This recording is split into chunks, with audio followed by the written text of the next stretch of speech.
Hello and welcome to Kinship Earth Connections. I'm your host, Lauren Archer, Executive Director of Kinship Earth.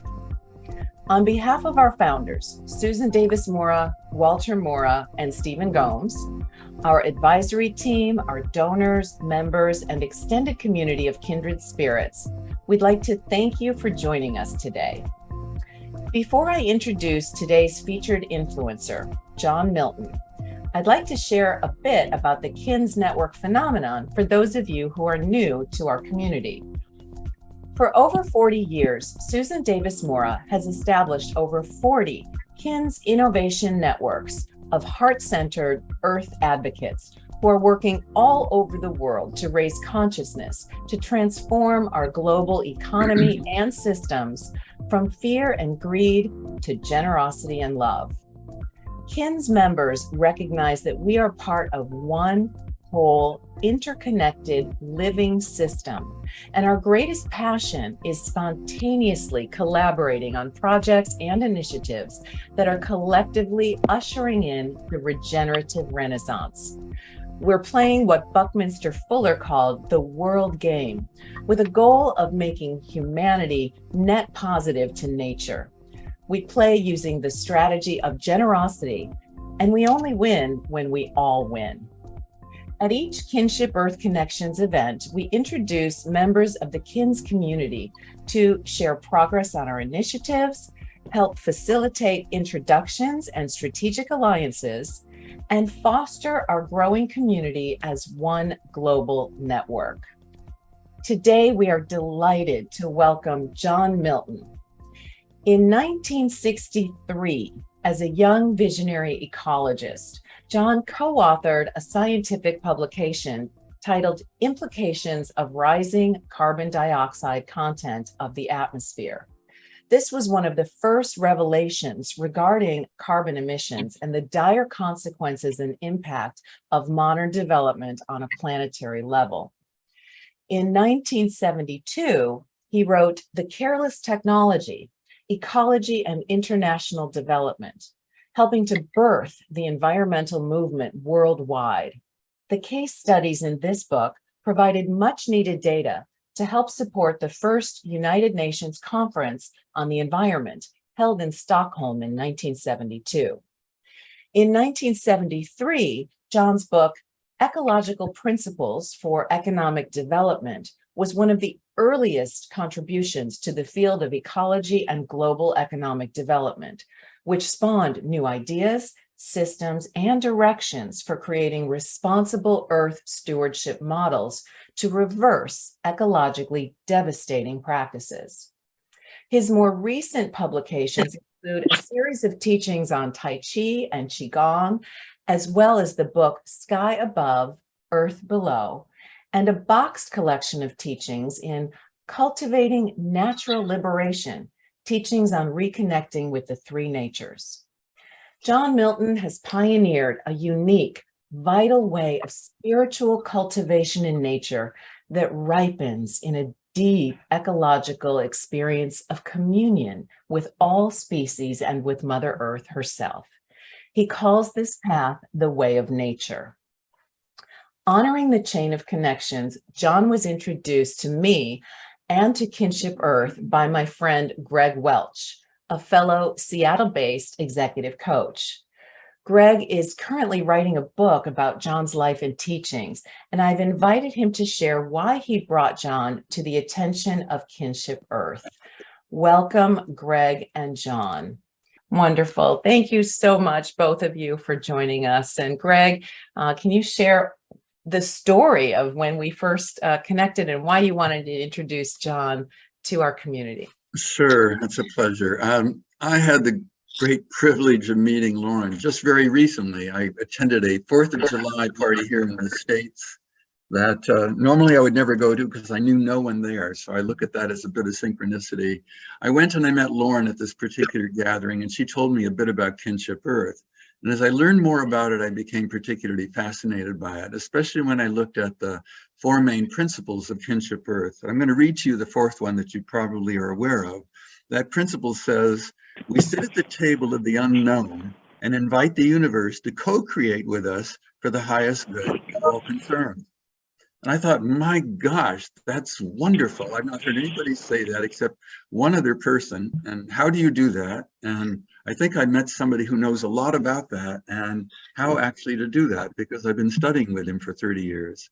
His name is John Milton. And I said that, I told Lauren at the time, do you know John Milton? Do you know Way of Nature? And Kinship Earth and the board was not familiar with John. And I thought, gee, I would love it if we could introduce the two together. And that's really what led to this meeting today. I will say just a little bit about John.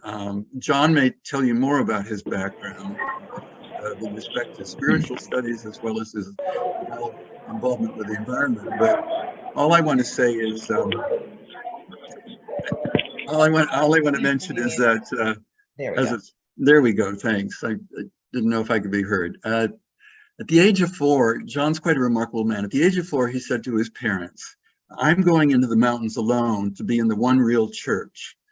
This past weekend, I visited my sister and her grandkids were there. My grandnephew is about 4 years old. And as wonderful and as bright as he is, and as loving a human being as he is, I cannot imagine those words coming out of his mouth at the age of 4. At the age of 8, John was leading vision quests, and at the age of 15, he did his first 30 days solo, alone in the wilderness in the Olympic Mountains of the state of Washington. Many years later, about in the 1970s, he founded Threshold, which really then became Way of Nature, and which was in fact committed essentially to opening the way to spiritual liberation through great nature, specifically to help people cultivate a profound connection and communion with nature and ultimately with source awareness. I thought it would be important for John to meet your fellowship of members here in Kinship Earth, because John and Way of Nature affords people a real opportunity to experience an inner connection with that outer world. And the synchronicities that occur as a result of that, and the great wisdom that can accrue from it as well. I did my first passage. I met John in 1991 in a small town called Todos Santos in the Baja of Mexico. It's near the southern tip of the Baja on the west coast. And after a few days of training, I and others found ourselves placed alone on a small stretch of beach, which was a thin strip of land between the desert to our east and the vast ocean to our west, with the basic directions of stay present, relax, decontract, don't do anything else, and pay attention to what happens. And all of a sudden, midway through that passage, I realized, oh my gosh, this is a spiritual quest. I actually had no idea up until that moment, which may seem very surprising, but I had no idea until that moment. And then all of a sudden, the synchronicities began to bloom. I saw the connections between what was going on inside of me and what was going on in the outside world. And I received some direct transmissions and was informed about things that have profoundly shaped my life since that time. Passage has been my main spiritual practice for 30 years. So I'm delighted to have the opportunity to introduce you to my friend and mentor, John Milton. John. Thanks, Greg. That's kind of revived my memory of that passage. It's hard to believe it's going on 30 years ago now, when we were engaged in this in the Baja. We're still doing programs down there, by the way, and I love the immensity and spaciousness of the ocean, and the combination of the ocean, the desert, and the mountains, which are so strong in the southern Baja. Plus, the whales come in the winter months, in February, March, and sometimes January. And so often the whales come right into people's camps. And if they establish a connection, then there's just a beautiful kind of synchronicity and mutual dance of the whales and the people doing their solo sacred passage process. Just to go back a little bit on how I got started with this, Greg asked me to share a little bit about some of the very early days of how I chose this pathway. And I remember when I was talking with my mother some years ago, and I asked her what some of the stories she remembered from my boyhood and early times in the family, the Milton family. She said, well, when you began to talk, some of the first things you said was that you were here to help make people more happy and to bring a better relationship between people and the rest of nature or the other living things. I didn't have a lot of fancy language at 4 years old, of course. So in a lot of ways, that really made clear that I came into this life with a fairly clear understanding of why I was here, what I was meant to do, and the pathway that I was meant to follow. And the first part of that pathway really opened with the engaging very deeply with becoming an ecologist, as far as my formal outward work. And Lauren mentioned those two books, which were pretty seminal in helping get the environmental movement out and more widely known. I also did another book called The Future Environments Book, which coined the term environment for the movement. I was in the early 60s, I was trying to come up with a word that would describe humans being in partnership with nature as if we were part of a large family, which of course was my early experience because of my early quests. So in looking at the English language, it seemed like the word environment, which was in use at that time, but not being applied to an environmental movement, for example. Most of the world of nature was described under resources. I went through the School of Natural Resources, for example, in Michigan. And when you have a resource-based mentality, it's still based on how we can take as human beings, take from nature and utilize nature as a resource. It's not much about a family relationship. So I was searching for a word that really brought in that family relationship and where there was love and respect and caring and deep connectivity, as in a family. And the word environment seemed to be a suitable word for that because it was in popular usage in a different context, but it was being widely used. So I selected that word for this book that came out called The Future Environments Book, which brought in leaders from all over the world to look at emerging issues around what was impacting nature in a very wide spectrum way. And we had different disciplines, economics, regional planning, law, and so on, biology, come in and begin to speak about how their discipline could resolve some of these emergent massive issues around things that had been pointed out by people like Rachel Carson, who was a really early pioneer in helping our culture understand that the living systems of the planet are totally interconnected, interwoven. And when you start affecting one part of that system, all the other parts of the system are affected.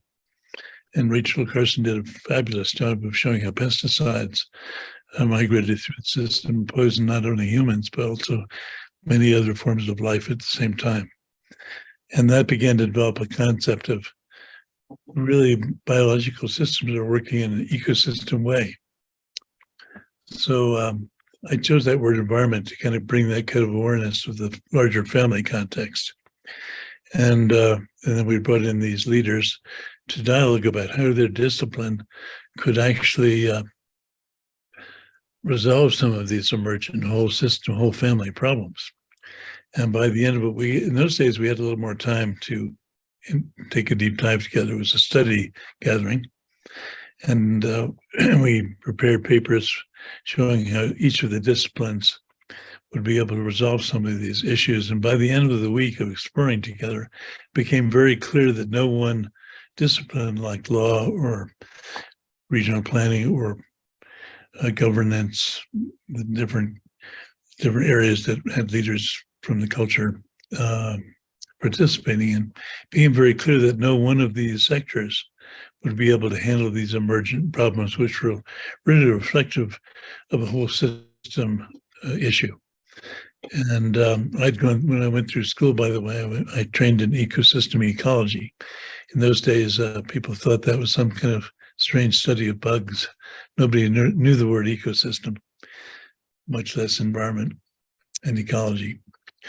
So the basic concept of a whole system, whole family approach to seeing humans in partnership, in deep relationship with the rest of life was anchored to this word environment, and it caught on because we had so many leaders there from the many different parts of the culture, especially in North America. And before I knew it, this began to take off as a brand or a word that began to really flourish and spread much more widely into what became the environmental movement. And of course, many other people got engaged and became strong leaders in doing that and helping support that opening. But I think it's interesting that it began, and that word, in my own case, really came from the early vision quests and the precursor to the sacred passages that we now do. Really, the inspiration for that whole family and environmental consciousness came out of the early immersion in becoming part of the family life through direct experience and direct connection through solitude in nature, where human culture falls away. In the silence and the stillness and the space, what unfolds in a period of solitude in nature, what arises is a deep connection, because you have the space for it, a deep connection with the rest of life. It's very simple. And by having that space early on, and starting at age 4, I began, even at that very early age, I recognized that I was part of a much larger family than my biological immediate human family, and was initiated into that at a very young age. And that began to inform my entire life, including going to the University of Michigan and then getting a degree in ecosystem ecology. But I thought it'd be useful to share that, because what I'm doing now in many ways is the same thing. It's really building on what happened at 4 years old, and also building on the experience of helping contribute to the birthing of the environmental movement. I'd say the basic issue that we face today is that the movement has done pretty well in many ways. I'm astounded at how quick it took off once it began to get going. And the UN conference on the environment that Lauren mentioned was a big part of that. But it's become clear, especially if you take a look at how many regional groups were formed, advisory groups, different ministries of the environment, ministries that took over a view of the whole system within governance. But I've noticed over the years that many of these initiatives are very subject to political change. We've seen a very strong example of that in the US recently, where the Environmental Protection Agency essentially was dismantled in a period of just a few years under one governmental system change. So I realized that many of these wonderful laws and initiatives that we've been able to pass early on in the 60s and early 70s were still subject to change and political whim, and that there would be strong powers against maintaining these, because there's so many interests that we're trying to look on nature as just a basket of resources to take from and extract from. And the taker mentality has always been at odds with the concept of being part of a big family of life. So somewhere in the 70s, I began to lay the foundation to birth what we now call the way of nature. And that was born of a conviction that until we created a cultural foundation that really saw humans and nature as one being, one big family, until we had that kind of family relationship and had the deep respect, the honoring, and the passion to maintain the health and the well-being of that whole family, these laws and all the other and legislation are good, but they're probably going to be temporary unless there's a cultural strong foundation of support for maintaining that deep and honorable relationship. So the way of nature has opened up as a way to begin establishing a experiential and cultural foundation that would replace the taker mentality foundation that's been dominant in most Western cultures up until now. So that's just a little background. I love that. And I just want to share that that is so much the approach of Kinship Earth. We recognize that it's we have to work from a systemic approach, but it is ultimately the consciousness that needs to be lifted in order to make these changes. We can't do it from a mental, intellectual standpoint. It has to be a deep understanding. And that's what you are creating for people, is that direct experience. So I'd love to hear more about that and some of the stories of what is it like to go through a process of a sacred passage, and your facilitation, and how that helps people have that direct experience of nature. Well, thank you, Lauren. I think the one thing that might be helpful is to say that the way of nature is predominantly an experiential process of refining our perceptions and our experiences. Obviously, in our experience of life, we have the mind and we have the emotions and the heart, but we also have sight and sound and taste and smell and touch and the sensation of energy, the experience of movement and balance. And so what we have done in the way of nature is to refine our experience of these, what we call the 9 experiential fields. So as they're refined, we go through a process of connection to the stones, to the trees, to the stars, to the plants and the animals surrounding us, to the Mother Earth, to the soil, to all the beings that are part of the big family of nature. And since we've been given these experiential fields and the senses as a God-given gift to experience this life with, we started with a very basic fundamental of that and how to refine that so that we go through a process of establishing deeper levels of connectivity. When you do these practices of refinement, you go through stages first of realizing you're disconnected. Most of us are not very well connected. We're pretty disconnected these days, surrounded in big cities, tall buildings, disconnected from the earth, Wi-Fi fields, cell phone fields, and all kinds of poisons circulating through the environment. Many challenges to establishing a deep connection. And then when we do have a connection, we often kind of move into that connection with when you have an exciting experience. So we get in a motorboat or a motorized vehicle to ride up and down the beaches, or maybe different kinds of adventurous things that are stimulating, give us some excitement, but don't leave us the space to begin to really experience deep connection. So what we've done is to honor the allowing the human being to enter into a connection with nature with a deep stillness, a deep silence of their inner space, and a deep experience of the spaciousness of being that we embrace all nature with as we enter into this process of connection.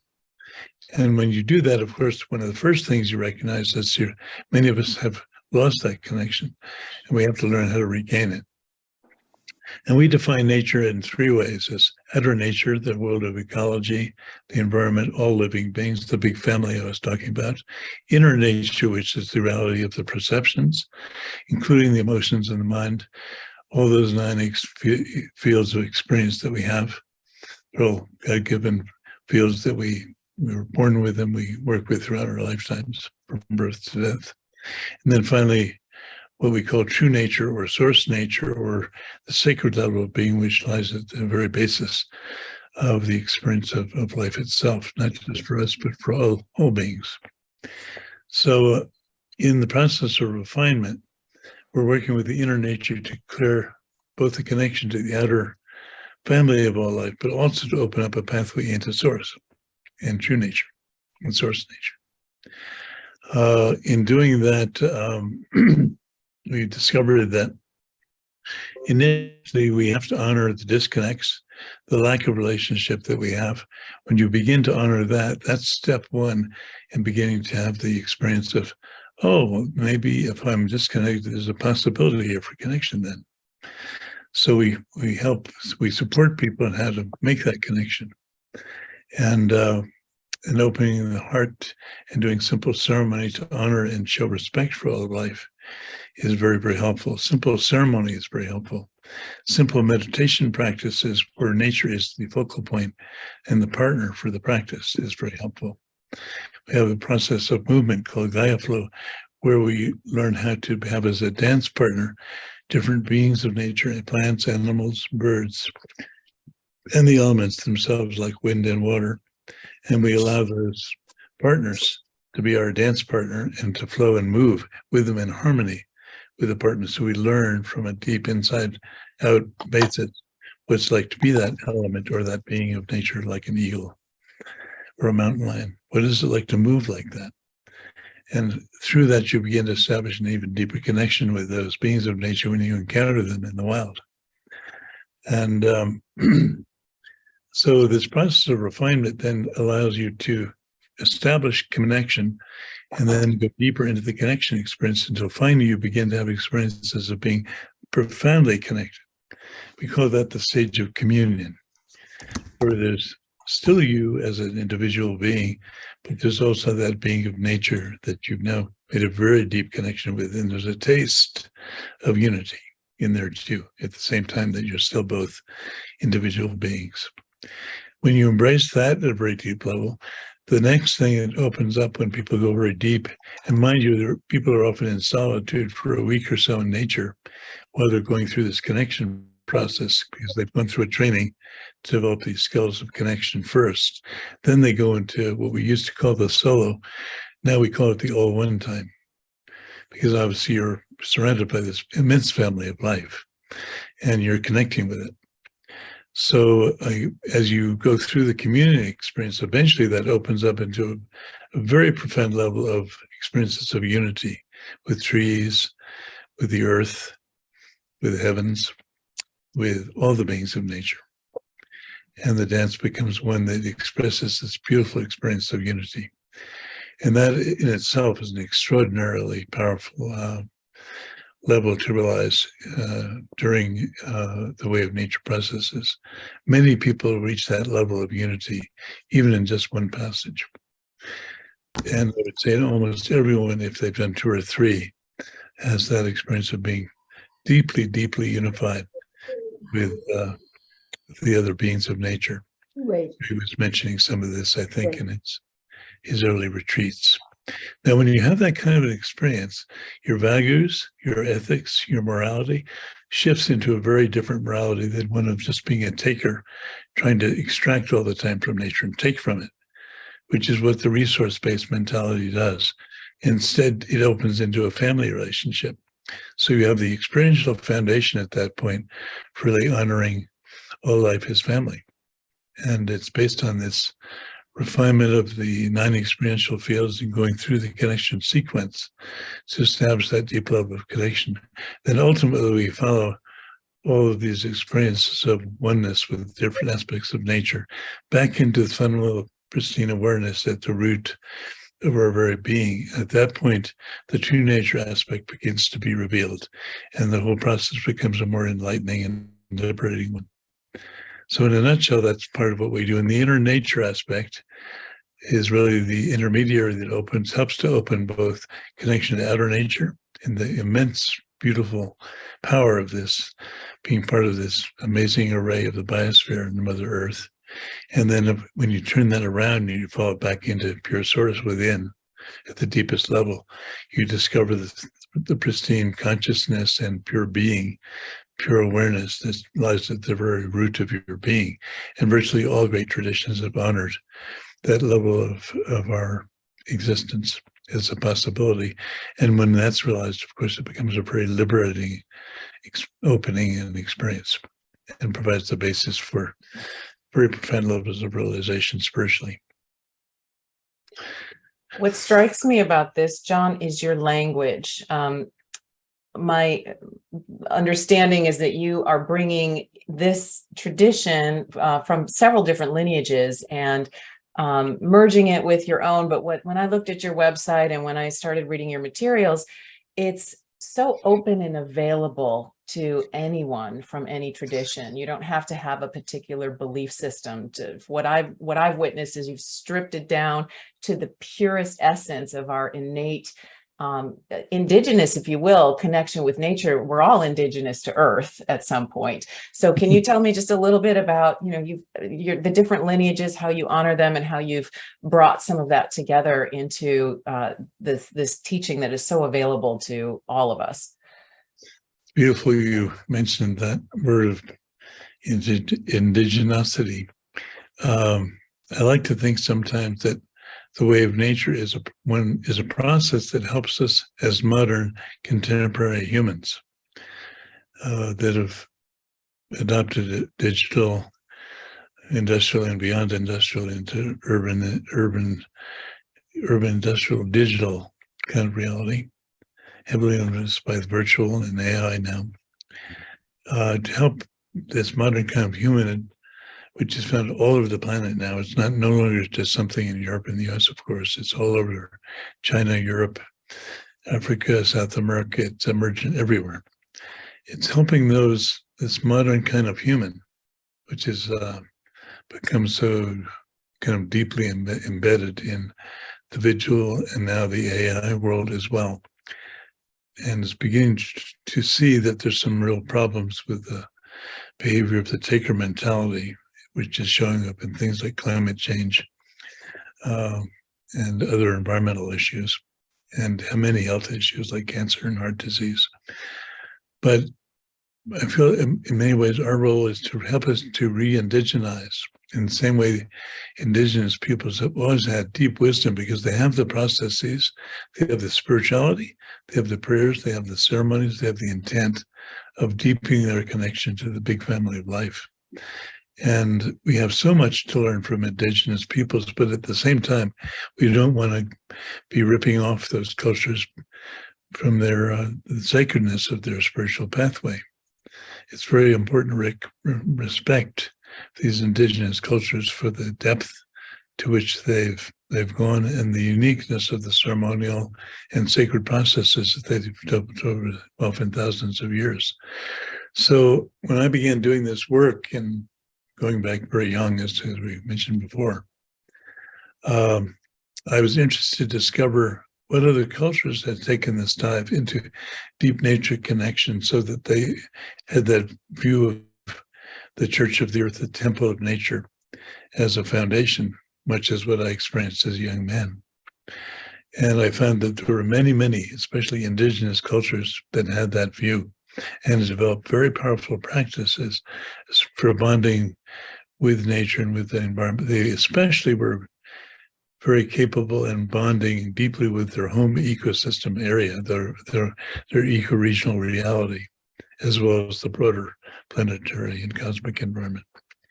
So I began to study in some of these systems. I'd say probably that my first teacher was a Mayan shaman from the Lacandon Native American culture. I lived with him for a year and a half or so and went pretty deep into that particular pathway. And then later I began to study within the Taoist internal alchemy tradition, including Qigong and Tai Chi as well. And then began to go into studying with I lived in the Himalayas for 10, 15 years, helping set up national parks and deal with soil erosion issues in the Himalayas and deforestation. And I was able to study during that time with a number of Hindu tantric masters, which really changed my life profoundly, as well as the Tibetan traditions. So I've been able to take a deep dive over many, many years. Greg and I were chatting one time, and he said, "John, how do you go deep enough to really develop some real fruit from a spiritual endeavor? Don't you have to take a deep dive into one thing and just do that?" And I said, "Yeah, it's very important to go deep with whatever tradition you've chosen. But I knew my pathway was to come up with a pathway that would find the common ground principles that most of the great liberating and nature-connected traditions had established. In order to do that, I had to take on going very deep into 6 or 7 different classical lineages. And I continue practicing in those lineages to this day. And I honor them in the fullness and the integrity of that tradition. I don't try to cross-fertilize them or mix them up. I just keep going very deep into each one. As I've done that, I began to see there's a common ground that many of these traditions share of core principles of spiritual and nature connectivity. So what the way of nature has now is a foundation of practice and cultivation that's based on these common ground principles that I discovered in myself as I began to go deep into multiple lineages that had a nature connectivity and a true nature liberating. And that's where we came up with what we call the awareness training today, which contains many, many elements of training that really are based on this common ground approach. Even our ceremonies, some years ago, I was doing a sacred passage, and a ceremony came through as a gift from Spirit that would provide a common ground approach to ceremony. It's based, we call it the 11 direction ceremony, and it's based on many of the universal principles that you find in ceremony all around the planet. But instead of taking from another tradition and then trying to make it your own coming from the outside, this arose internally as a something that any member of modern culture could take, make their own, and they're not taking it from any indigenous culture. It's something that they can make their own, modify if they need to in whatever way is relevant or helpful to them. But it's based upon these very powerful common ground aspects. And we recently, a couple of years ago, I was one of the founders of a group called the Academy for Systems Change. And we had a little gathering in Yucatan to honor the conclusion of the big Mayan cycle, 25,000-year cycle that was ending in 2012. Many of you may remember, a lot of people were worried that might be the end of the world. It wasn't the end of the world, it was the end of a cycle. And it was the opening and the birthing of a new cycle. So we gathered a number of leaders, spiritual elders from all over the planet, 50 to 60, with the support of a philanthropist that was very, very helpful and supportive of our mission. And we brought together this large group of spiritual leaders and used the 11 Direction ceremony as the common ground ceremony around which we could come together to honor the opening of a new cycle, a new 25 cycle of the galactic process that Mayan culture had identified me a long, long time ago. So these common ground aspects are really helpful in providing an opening for us to begin to honor, instead of depending on a leader or a priest to show you the ceremony and lead the ceremony for you. You own that ceremony. When a person does a sacred passage, we don't go out there and do the ceremony for people. The first time they do the ceremony, they do it themselves, often in solitude, in nature. So they have the opportunity to completely lend themselves to the truth of that ceremony. How is it real for them? How is it not real? Or what questions are there? What doubts are there? And when you go through that whole process, you begin to take on that ceremony as your own, because you're beginning to refine it in the sense that means something to you. And then you bring your power of intent, which is one of the most important powers in any ceremony, to the process. And then that power of intent leads the ceremony and provides the ceremonial capacity to help you unify with the big family of life through ceremony. And so these common ground principles and ceremonies are extremely important. And we've been lucky enough to be able to bring some of this together over decades of work. So we now have a process that is really available to anybody anywhere in the world, and they can engage with it and begin to experience these amazing deep dives into connectivity with the family of life there's no more joyful experience than that. It's just amazing to do this. And I think everybody has a taste of that when you experience the beauty of nature. But this allows it to be an ongoing experience of life that's ongoing and unfolding and goes deeper and deeper and deeper and deeper over time.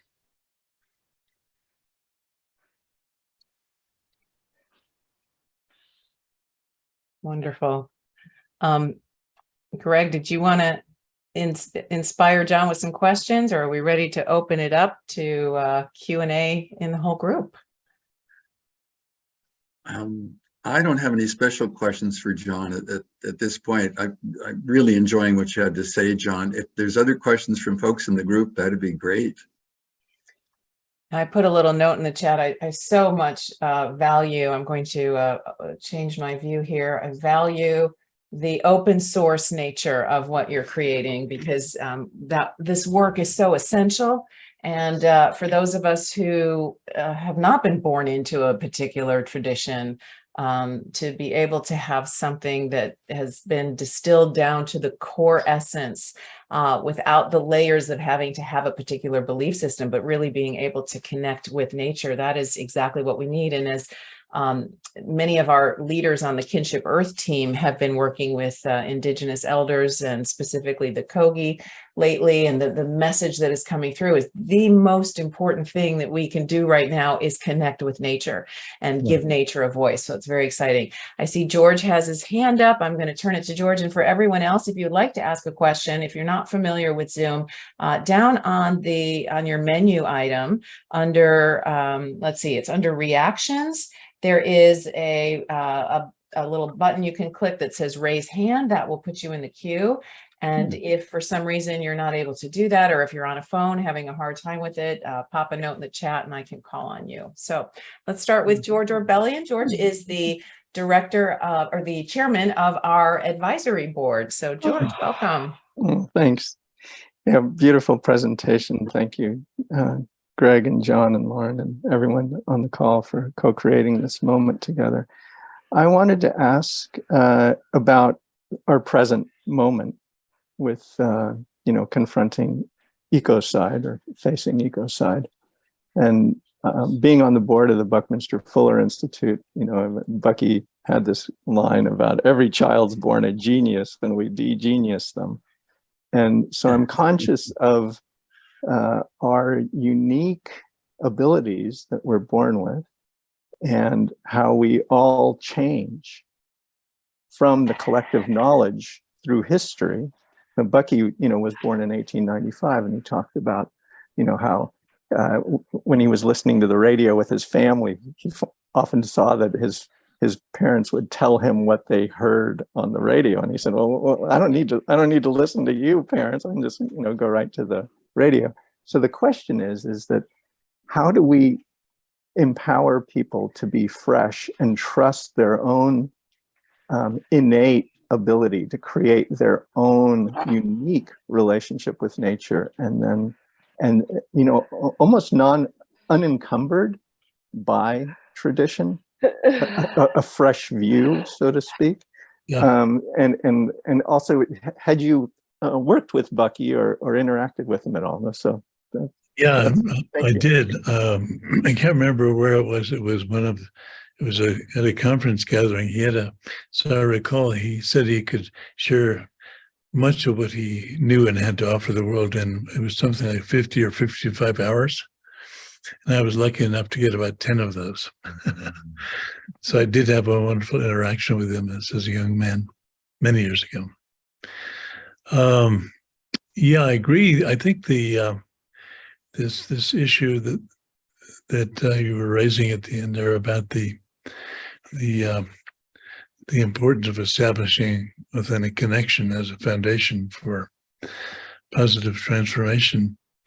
I feel that one of the things that the mission of the Way of Nature holds, since we've developed some very intercultural keys to how to establish connection and go very deep into not just outer nature, but also into true nature. And one of the most important things in establishing that is I began to realize after doing this for some 20 or 30 years that many of the obscurations, the obstacles, and the shadows that were standing in the way of people being able to attain that had to do with the blockages and the obscurations in our own being, in our own psyches, and in our own background. So I developed in 2019, we had our first shadow retreat gathering. And the purpose of it was called the Three Natures Retreat, and it was to explore outer, inner, and true nature connectivity. And we assembled a group of 30 or 40 people, and we gathered together in Cresttown for the first retreat, and began to explore different ways to address the inner shadows, and how could we support and create a process of transformation that would allow those blockages to transform, which then would release the capacity to go much deeper with the process of connection to outer nature and inner nature and true nature. Unless the blockages and the shadows are addressed effectively, it's very hard to make authentic connection. So then COVID hit, and we had 2 years of really deep, 2 or 3 years, which I guess we're still coming out of now, a very deep engagement with working with different aspects of shadow. And over time, I realized that I developed 7 techniques of transformation, which again are common ground based. Some of the elements, some of the keys are found in different cultures, especially from the Taoist and Tibetan traditions, some shamanic traditions. But I developed them into practices that can be 7 practices of transformation that can be applied to any major shadow aspect and help it to transform and shift into a positive energy and experience. And then I began to explore, well, how are these shadows manifesting? Where do they show up in ourselves? And just looking at it from a very fresh, practical point of view, obviously they show up in our physical body, maybe in a bad shoulder, a thrown out back, a disjointed pelvis. Maybe we took a fall and it wasn't something based on psychological and emotional stuff, at least overtly. And but there are physical levels at which these blockages reside, and then they can have feedback effects throughout the being. Then there's the level at which they hide out in our energy body. We've all learned, those of us who have gone deep into any spiritual pathway, that these pathways hold an understanding of the energy body is held in the nadis in the Hindu system, in the meridians and the vessels in the Taoist internal alchemy system, and in the chakras in both the Tibetan and the Hindu systems. So when these blockages are held in the energy body, if you learn how to transform the vessels, the meridians, and the chakras, to clear them and open them, that can have a very purifying and beneficial effect in clearing all of the other levels at which these blockages and shadows show up in your being, your total being. And then the next level we began to address was of course, the emotional body and the mental body, which the emotional body holds and expresses these blockages, but the mental body often has the patterns, the mental patterns, which lock in a particular behavior and give you a belief system which allows you to continue with many of these patterns, especially if you're addicted to the pattern. So we began to work with universal ways to apply those 7 techniques at the emotional and the mental level as well. And then I realized that a lot of these things are being carried through by ancestral patterns that maybe have been a current stream through your family experience. And you need to really begin to address those ancestral patterns in yourself and the family patterns in order to be able to effectively clear the shadows from your being. And then finally, I realized, especially in the days we're living through right now, that the effect of cultural conditioning is a kind of a cultural body that conditions the individual and causes all kinds of shadow and blockage aspects to manifest. And this cultural conditioning aspect, we're seeing it play out. The most recent powerful example of that in the States, of course, was our attack on the nation's capital in the 6th of, let's see, when was that? January. 6th of January. Yeah.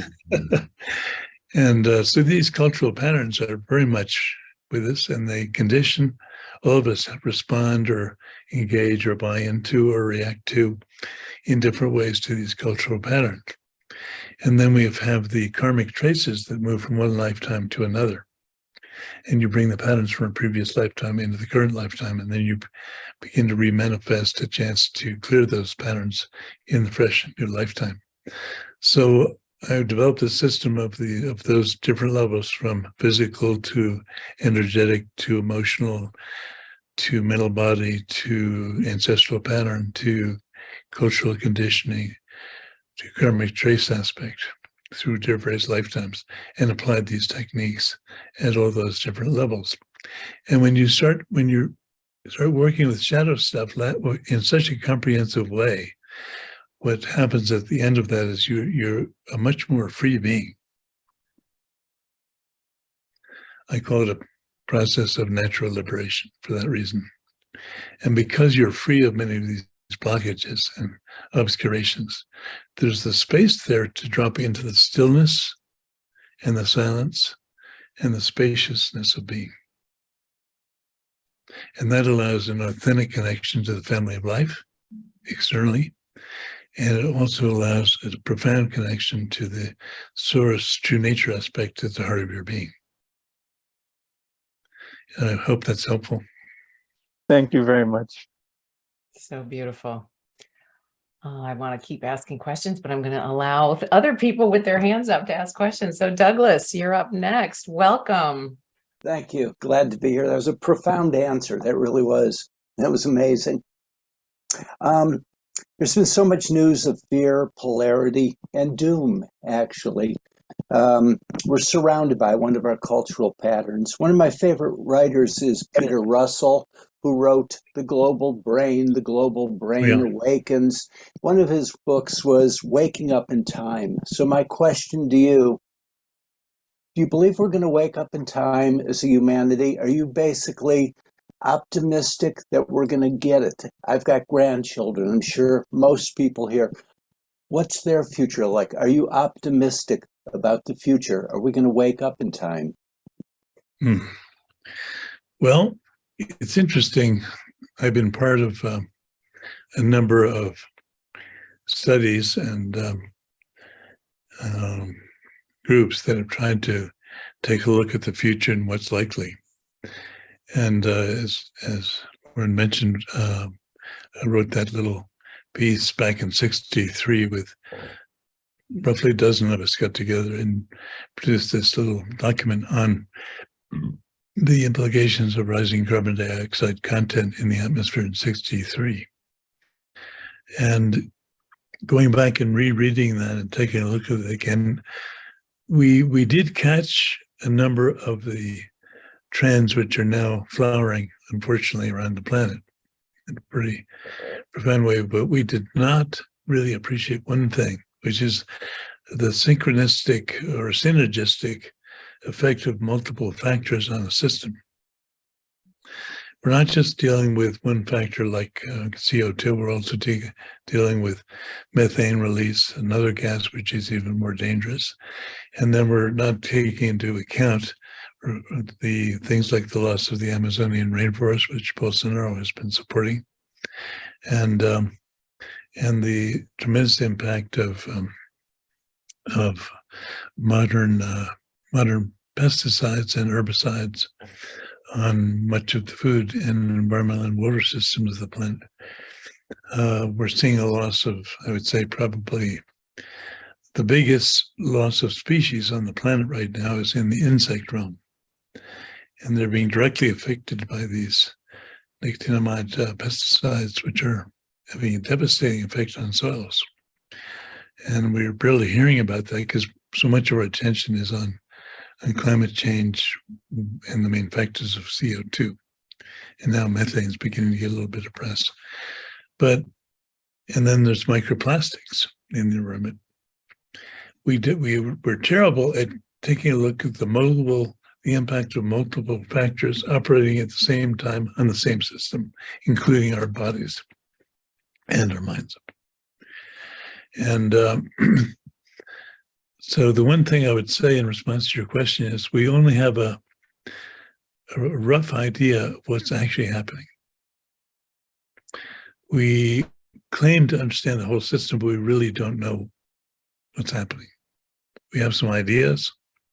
We can make some projections, but none of those projections are taking into account the synergistic effect of multiple factors on the same systems, the organism or the biosphere or an ecosystem. And you can look at it from a negative side and say, well, we can't really predict totally what the impacts of this grand experiment that we're carrying out on ourselves and on the earth, what it's going to be. We can project some basic trends. We've already seen massive fires in California. Much of the water systems of supplying California are drying up. Massive fires in the Rocky Mountains in the Southwest and drought. Cycles of flood, increased tornadoes, and drought in the Midwest. Massive super hurricanes now feeding off the increased water temperatures in the oceans and the seas. Beginnings of ocean level sea level rise, which is manifesting especially in high tide impacts on the environment, especially in places like Bangladesh, getting really hard hit. Pakistan's been massively impacted by floods recently. We had in the Middle East 177-degree temperatures in the Middle East this last summer, 177 degrees Fahrenheit. It looks like that's going to continue. So I would like to be optimistic, but as an ecologist, I have to say it doesn't look too good. But it is still early enough in to be able to say that we're getting clear wake-up calls from Mother Earth about we better start paying attention and start treating the Earth as a family member and a responsible family member that's contributing to the family, not just taking. I can say that no matter what happens, we must make the shift from taker to contributor and supporter of the family. That's number one. It's not just about your own immediate family, it's about the big family of life. And what I can say is because we do not really understand how whole systems operate, that also includes how Gaia operates. We do not understand yet what my friend Jim Lovelock said many years ago. Jim and I were friends way back in the day. And, he's one of the fathers of the Gaia theory, formerly hypothesis, which basically says the Earth is behaving as a sentient being. The oxygen, CO2, and other gas levels in the atmosphere were maintained over millennia, fairly stable over a very long time by the operation of the ecosystems making up the biosphere, which maintain that balance and create a certain equilibrium. If oxygen had gone too high, we would have had fires that would have consumed the planet. If it gets too low, there's not enough to maintain life. Same thing goes for CO2 in terms of the balance of it supporting life and being a problem with heat. But the biosphere was able to maintain an amazing equilibrium. And Jim came up with the idea, and Lynn Margulis was another from evolutionary biology, came up with the concept that actually the Earth is behaving like a sentient being, like a conscious being that's responding as an organism to the realities of the overall environment, the overall environmental system. If that is true, if the Earth is a sentient being, and most indigenous cultures say that is absolutely true, that Mother Earth is a sentient being just like we are, but on a vast level. And we're cells in the body of that. We're behaving a bit more like cancer cells, unfortunately, these days, but we do have the possibility to turn into a different kind of supportive cell that helps maintain and contribute to the harmony and the balance of the planetary system. So the main point here is that we do not really know how Gaia functions. What are her ways to bring things back into balance? If she is sentient, then how might she operate given the assaults that we are bringing upon her to bring that balance back. Now, one of the ways she might respond is by looking on humans as a planetary disease.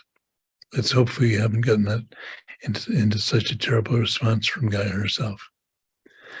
But these are all some thoughts around your question. And it's very important to be humble and realize we do not really understand what's going on yet. We are conducting a massive experiment on ourselves, and the results of that experiment will become apparent as time goes on. But what I can say is no matter what happens, if we commit ourselves and we bring our power of intent to honoring, respecting, give love and appreciation, and shift our behavior into being a contributing, ecological, responsible member of the family of life and a harmonious member of bringing about an improved, balanced relationship to ecosystems, that's going to be a very good thing. The message I get from living beings in the way of nature, we work a lot of totems. Do you all know what totems are? Sure. Yes. So we work a great deal with totems. We've identified 5 different major types of totem. And because of the relationship that we develop with these representatives of the ecosystems of the planet, they begin to inform us, begin to teach us. And what I can say is that if we begin to shift our behavior and begin to shift our thoughts into ones of how can we bring harmony and how can we contribute to the improvement of life systems, and we bring in our emotional body a signature of respect and appreciation and love and honor the beauty. I'm on Facebook quite a bit, and the main thing I do is post different things that are absolutely spectacularly beautiful in nature, which are still there. That has a profoundly healing effect. Just simply appreciating the basic beauty of nature and ourselves. So there are many things we can do that can begin to shift and move momentum in a new direction. And I have to say, when I was back in the 60s, before there was an environmental movement, I worked with a fellow who was the head of the New York Zoological Society. He headed up a group called the Conservation Foundation. And it was that Conservation Foundation, which later merged with the World Wildlife Fund, that sponsored those 3 books that Arne was mentioned earlier, and helped really to birth the environmental movement. And he wrote an earlier book in 1948. Fairfield Osborne was his name. And the name of that book was Our Plundered Planet, 1948. Huh. And that really became part of the inspiration for me to do the publications that led to the Future Environments book, the Careless Ecology book, and the Ecological Principles books. So it can be very powerful when you begin to take your God-given power of intent, you place it in a productive direction that really begins to unfold in ways you cannot possibly predict. The bigger system is far vaster than you can know. Our little egos only have a teeny little capacity to understand what's going on. So if we have that basic humility of that being the fundamental truth, why not commit this brief and short lifetime to contributing something positive to the family of life on this planet? And we know it's going to make a positive difference and move it in a good direction, and receive the wisdom of how to do that by making authentic connection to nature. Then we receive the operating instructions of how to behave and what to do. I can't tell you how many stories I could share with you about how people have done a sacred passage, for example, and then gone on to do things that change the entire planet. We had one woman do a passage some years ago here in Cresttown, where I live. There was a project that popped up after she finished her passage. She just came out radiant. Her eyes were like beaming with, just filled with light. Her husband hardly recognized her. And then a few months later, a thing called the American Water Development Project showed its ornery head here in San Luis Valley, which has one of the largest water bodies water body reserves anywhere in the West, probably bigger than the Ogala Aquifer. And they all wanted to come in and grab that water and take it away and pump it off to California, Texas, and the Front Range. She single-handedly, and of course that would have a devastating effect on the regional ecosystem, the ecoregion. She took on, because of the power she had been given through her sacred passage, she received an empowerment, an earth empowerment. She went on to lead a battle that ended up in defeating billions of dollars of political interests to suck the water out of this valley and suck it dry. She defeated all that, almost single-handedly. Or her intent was so powerful that the ranchers, the farmers, the environmental community, the spiritual retreat centers that we have here in Creston all came together around that one common cause. And the end result was that the water is still here in the valley. The basic integrity of the ecoregion is still relatively intact. We still have other battles to deal with, but that one individual, that one woman, after her passage, was so empowered, she just went out and did it. So who could predict that? And who could have predicted the environmental movement would flower in the mid-60s when things were looking really bad?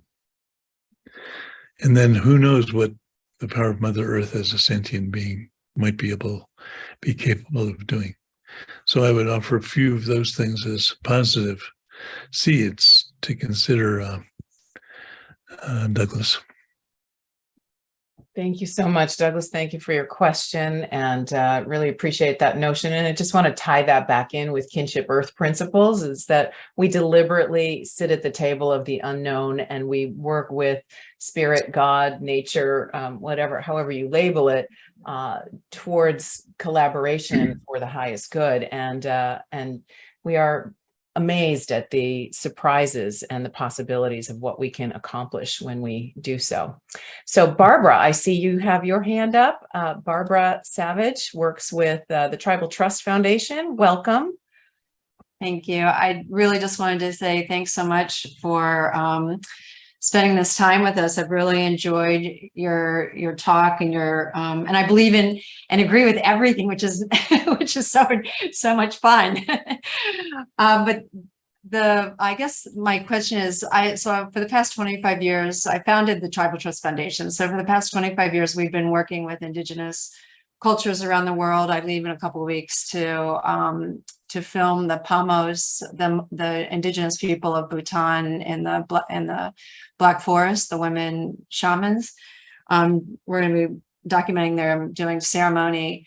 My question is, the indigenous peoples that we work with, primarily hunter-gatherers, they work with nature spirits. And certainly I saw the Tonka behind you.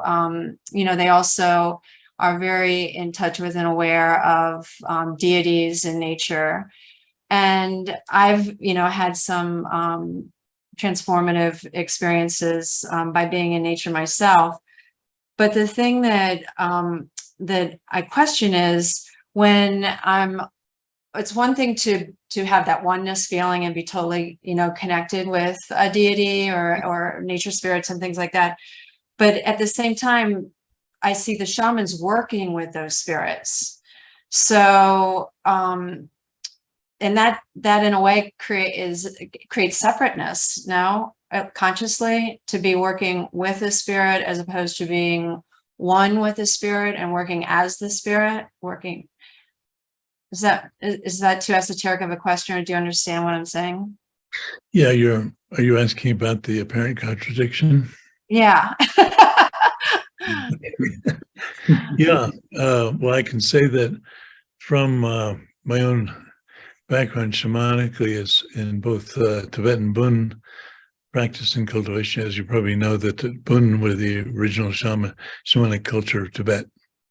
They a precursor to Vajrayana Buddhism there. And probably Dzogchen appeared within the Bun tradition very, very early on. May have been one of the first appearances of Dzogchen. And then, of course, the Mayan Shamanic tradition is another major background for me. What I've noticed is that if the shamanic tradition is addicted to personal power, then when I say addicted to personal power, it means that it's a pathway to accumulate more and more capacity to pull things off in changes in the outer environment.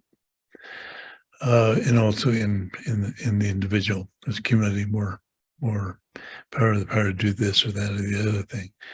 If it's that kind of a pathway, then it's not a liberating pathway. It could actually lead you kind of off the current of really being able to merge or connect to the bigger family of life.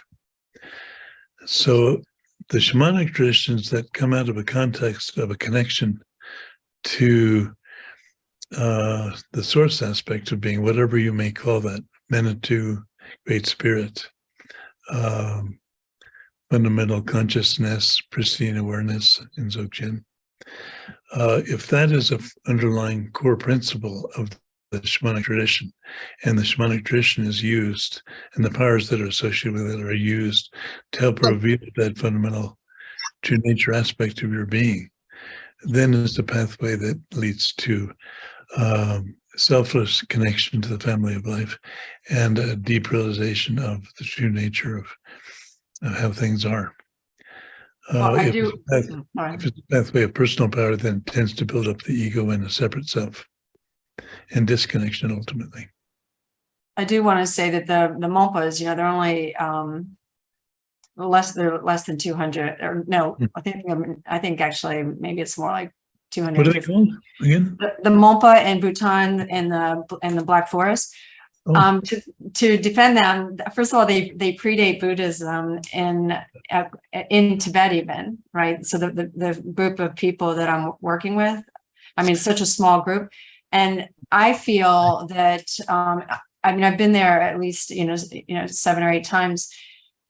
I feel what I've observed is that there is no ego with these people. They're very, very humble. They absolutely respect the deities in the rocks and the trees and everywhere. And the fact that Bhutan is a 75% forested, there's a witch deity, and I think that these female witch, they're Pamos, P-A-M-O-S is what they call themselves, but I feel like they're actually working with the witch deity, which has kept all these people away from the Black Forest, which is why it hasn't been chopped down, because I think everyone thinks they're going to die if they go into the Black Forest. We were actually the first Westerners to meet them. Is it the Black Forest in the Terai? It's near Tongza. It's the Rinpoche, who brought Buddhism to Tibet, was supposed to have gone through there. Yeah, and the Monpas rejected them because they were hunter-gatherers. They didn't want to be totally Buddhist, but they combine, their religions, but their spiritual beliefs. But to your point, I feel like they are. I'm observing them working with nature spirits, and then because they are humble, then they are able to have a positive impact because they are protecting their area. As you know, 5% of the world's population is indigenous, and they live on and protect 80% of the most biodiverse areas in the world. And this is one of those places. I've got a little backstory for you. Oh, good. Back in 1970, I had spent, and don't get me started on stories because take us 6 or 7 sessions just to get into some of the basic ones. But back in 1970, I just had finished, I was just getting into the final stages of a period in Vietnam, which I won't go into right now, but I was there for 3 years and doing some very challenging work during Tet Offensive time. And I came out of Bhutan. I received an invitation from the royal family of Bhutan. At that time, the only way to get to Bhutan was to receive invitation from the royal family, but the only way to get an invitation from the royal family was to go to Bhutan. That's classic.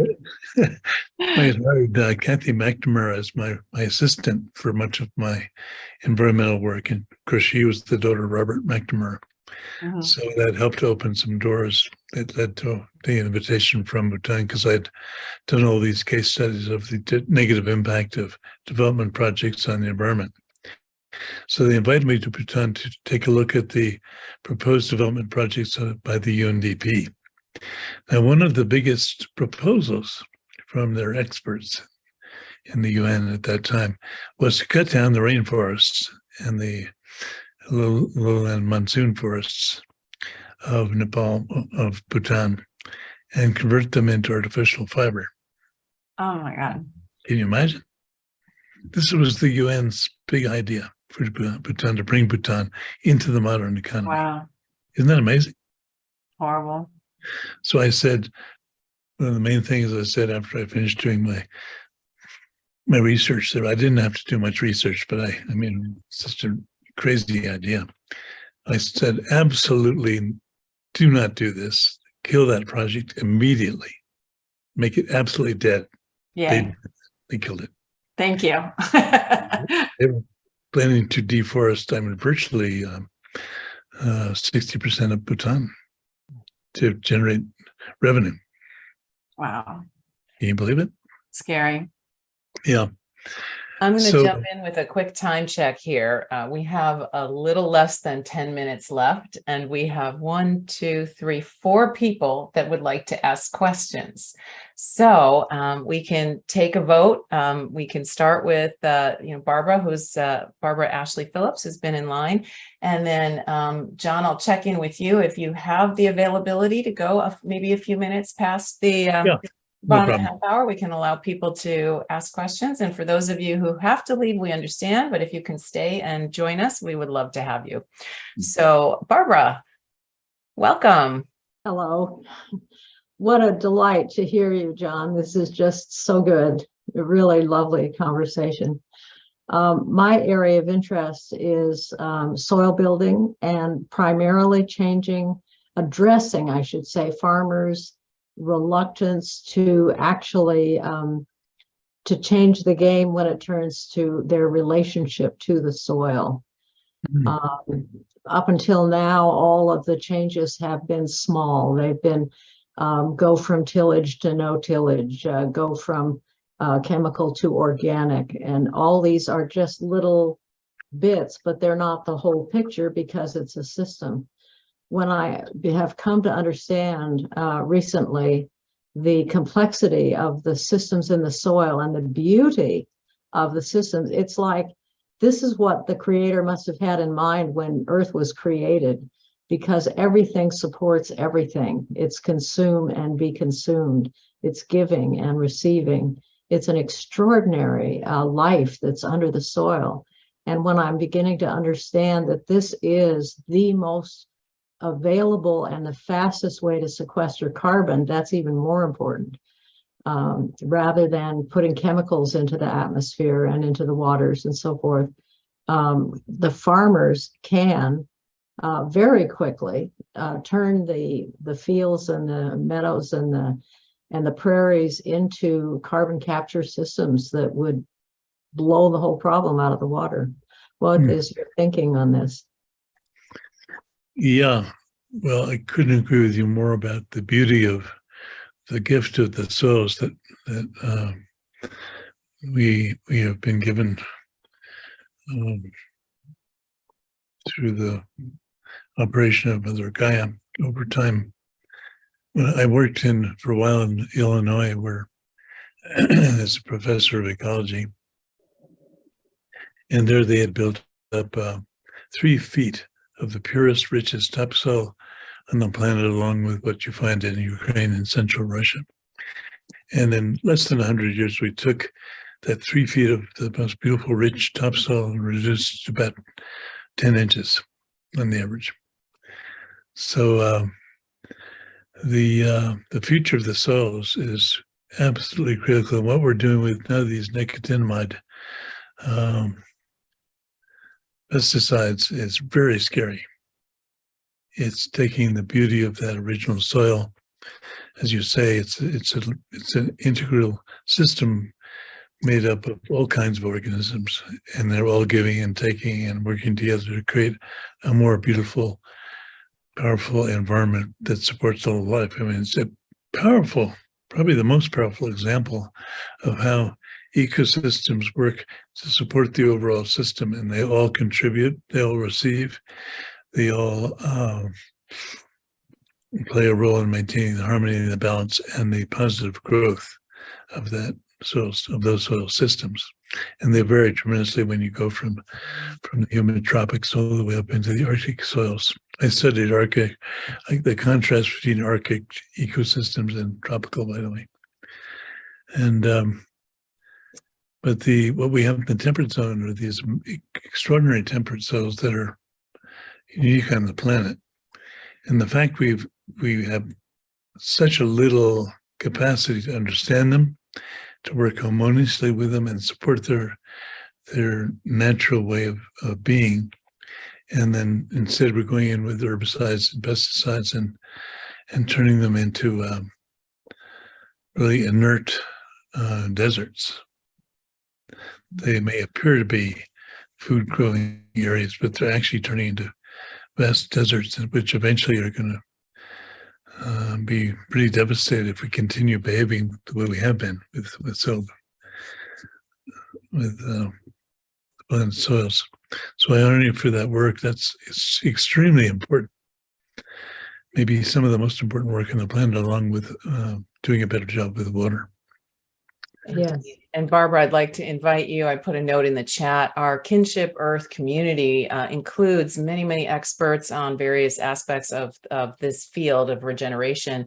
And so we've got the Soil Climate Alliance among our networks, and Planetary Care, people who are just leading experts in terms of soil health and working to change the hearts and minds of the farming community. So we'd love to connect you in any way we can. Thank you. Fatima, welcome. You've got a question. Please go ahead. I think Genevieve had her hand up first. Okay. Well, it appears to be in order on my screen, but All right. I'll go ahead. Okay. I'll go ahead. Thank you so much. I mainly wanted to say thank you so much for Greg for persevering to have John speak at this gathering of kinship. Having been one of John's students for many, many years, it's so wonderful to hear him speak again, encouraged me to take another sacred passage, which I have done in the past many years, for the past 20 years, actually. And for those of you who are thinking about sacred passages, may I just take this opportunity to encourage you to do that, because it truly is a life transforming experience. And I think my question to John is, how can we invite the young generation who are living in a virtual reality to truly make that deeper connection to, you know, I love this whole big family of life that you call us, and of course, Mother Earth. Great to see you, Fatima. We'll have to, hopefully we can get together in person soon. Yes. I plan on going to the Baja one in February. Yeah, the one in February? Yes. Great. Well, I look forward to seeing you there. Brad and I were just making some travel plans for that. Yeah, I think, you know, I've been following Extinction Rebellion and the Sunrise Movement. And both of those are being powered largely by young people. And then, of course, we all know Greta Thunberg's amazing work with young people out of Sweden. I think there's an extremely powerful current underway among young people, which, when I first received the vision to do this work and to build on top of helping get the environmental movement going, this work now that we're doing with the Way of Nature is really, I think, the most important work, well, even more important than the original environmental work, because it provides that cultural foundation But without the young people engaged, of course, it's not going to work very well. So just yesterday, I was chatting with Brad, who I think is on this sharing here on Zoom somewhere, and we were talking about how can we bring a young person in who's really good at Instagram, and begin to have some short sharings on Instagram on the way of nature process and how they might engage, and also make a series of short sharings about the connection process that's available and how they could engage in that themselves on their own. And then if they want to go deeper or in a more refined way, they could come and do some training work with us. We've got a series of programs underway just focused on youth and supporting them in the engaging with the way of nature process. And I was originally told that we should be working mostly with leaders and young people, cultural leaders and young people. We've done a great job with leaders. We've taken out members of Congress, members of the royal family in UK, worked with the heads of state in many, many countries. We've worked with some leaders in the organizational development field, like Peter Senge and Joseph Jaworski and Otto Scharmer, have all been students of the way of nature process. But when it comes to working with young people, I'd say it's the biggest challenge we have yet to address, and maybe the most important one.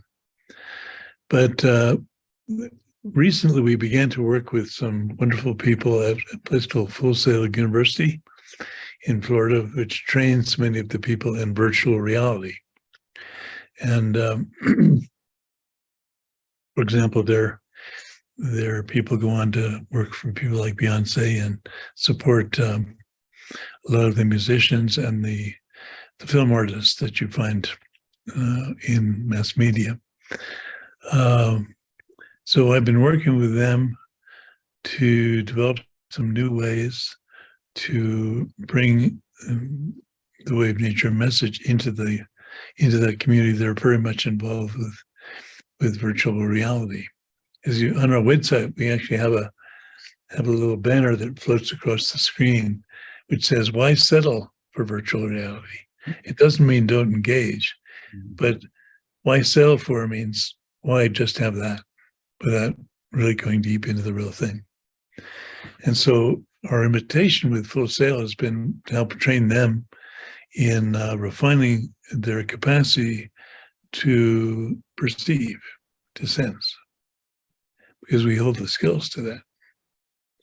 I said, I will work with you guys and gals in this if you help me get the message across to this very large community of young people that are I think, waiting for a catalyst. And one of the catalytic ideas that I had it came through a few years ago that Full Sail might be able to help us with, is having a global concert where we would have our human species have a concert. It'd be a simulcasted concert that would go 24 hours around the planet at sunset, and have a day of connection, nature connection prior to that. Very simple practices of nature connection. But the concert would be a Thanksgiving concert where we would officially, as a species, as a human species, give thanks back to Mother Earth for all that she's done for us in the rest of life. To the best of my knowledge, that's never happened. And I think that could be something that's a big enough vision to mobilize a lot of young people to get behind, because it would reset the intent at a very profound level of our species, or help us reset the intent. And the power of intent is a core teaching within the way of nature, how to mobilize the power of intent, how to work with the power of intent, and what is an intent versus will. Obviously, intent means that when you begin to open up intent, you get a sense of the whole system and its well-being, and you invite that to receive that, which means you have to relax and let go of all your expectations. And then once that intent begins to become alive in you, then you take that intent as a vehicle for it. You place it in the field of all possibilities, and you completely let go of the result. Very few people have practiced the power of intent in our culture. Mostly it's will. Will just creates more ego, more separation, more taker mentality. So we need to go much deeper into developing these kinds of skills. And I think a global concert for Mother Earth, Thanksgiving concert, could be a great step in resetting the intent of the human species to come back into balance and harmony and a respectful, loving, honoring relationship with the big family. Thanks for that question. Great to see you here. Wonderful. All right, we have 2 more questions, and then we're going to bring it home with links to John's website so that people can follow up and connect. And before we do, just in case you're jumping off early, it's The Way of Nature. And go ahead, Genevieve, welcome. Hi, thank you. I'm Genevieve. At this moment, I am from Italy, been here for 30 years. And so I was looking at your website, John, and then I saw there was a community in Italy as well. Yes, in Tuscany. Wow, I'm in Florence, so I would be more than happy to be connected with them. Yeah, I think if you look up Way of Nature Tuscany, you can find that group. Or if Brad is on here, maybe Brad could send you a direct connection to there's several people that are very active there in running that. Christine Person and Adrian Well, and he could get you the contact for both of them. I tend to go there about once a year and do something. Last year I went. A few months ago I went in and we did a ceremony for Mount Amiata. You probably know Mount Amiata. It's one of the main sacred mountains of the Etruscan Empire. And I became very interested in Italy because when I first started working in Europe, I wanted to know what brought about this original attitude towards nature that was developed in Europe and led to the wiping out of so many nature-connected cultures there. And then it was exported to South America, North America, Central America, and other parts of the world with a very anti-nature bias and very anti-indigenous peoples who have a strong connection to nature bias. And I discovered that, of course, one of the first cultures that the Romans conquered were the Etruscans. And the Etruscans were amazingly nature connected. So it's been a real honor to get to know that culture and begin to get the flavor of how they worked with nature as a partner. And of course, they had the insignia of the double-tailed goddess as one of the core figures of the culture, which, by the way, Starbucks stole as their logo. But we did a ceremony to honor Mount Amiata again and we brought together a group of Etruscan descendants and had the ceremony on the slopes of Amiata, and it was an amazing experience to be there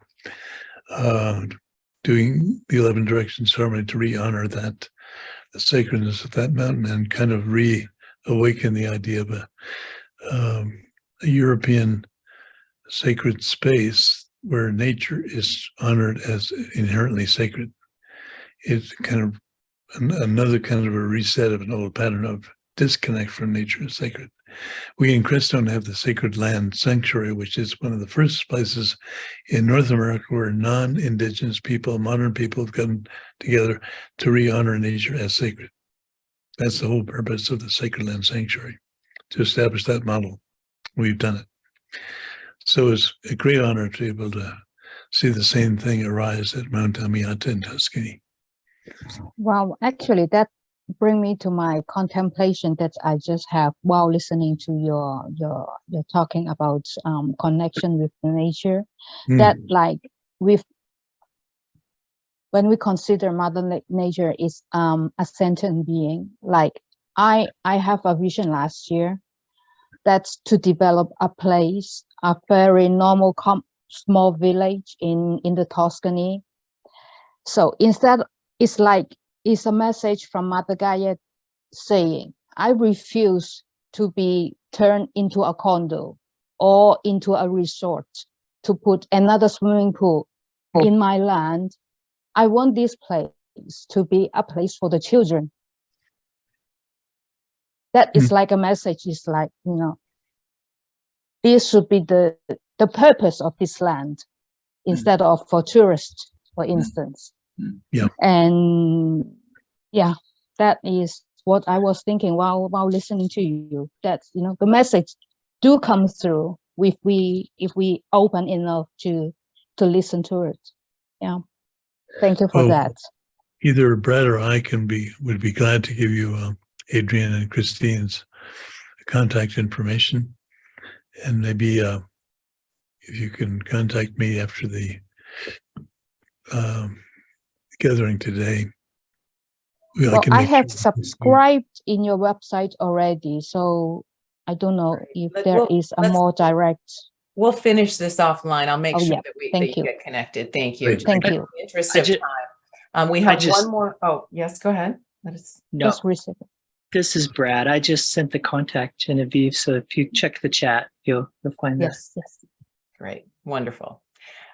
We are over time. We have one more question, and it is from the chairman of the board himself of Kinship Earth, Stephen Gomes. So Stephen, I'm sure you've got something interesting to share.